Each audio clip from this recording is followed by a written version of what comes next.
നിങ്ങളോട് കൈപ്പേറിയ വാക്കുകൾ മാത്രം പറയുന്നവരെല്ലാം നിങ്ങളുടെ ശത്രുവാകണമെന്നില്ല. അതുപോലെ തന്നെ നിങ്ങളോട് വളരെ മധുരമായി പെരുമാറുകയും നിങ്ങളെ പുകഴ്ത്തുകയും നിങ്ങൾക്ക് ഹിതകരമായ രീതിയിൽ എപ്പോഴും നിങ്ങളോട് സംസാരിക്കുകയും ചെയ്യുന്നവരെല്ലാം നിങ്ങളുടെ മിത്രമാകണമെന്നുമില്ല. ഇത്തരത്തിലുള്ള ശത്രുക്കളുമുണ്ട്. വളരെ മധുരമായ രീതിയിൽ നിങ്ങളോട് ഇടപഴകിക്കൊണ്ടും നിങ്ങൾക്ക് ഹാനി വരുത്തുന്ന തരത്തിലും ശത്രുക്കൾ പ്രവർത്തിച്ചേക്കാം.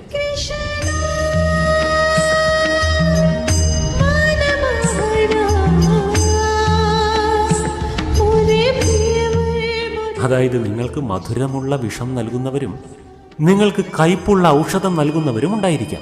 എന്നാൽ മധുരമുണ്ടെന്ന കാരണത്താൽ നിങ്ങൾ വിഷം സേവിക്കുകയും കയ്പാണെന്നുള്ള കാരണത്താൽ നിങ്ങൾ ആ ഔഷധം സേവിക്കുവാൻ ഇഷ്ടപ്പെടാതിരിക്കുകയും ചെയ്താൽ നിങ്ങളുടെ ജീവിതത്തിന്റെ ഗതി എന്തായിരിക്കും?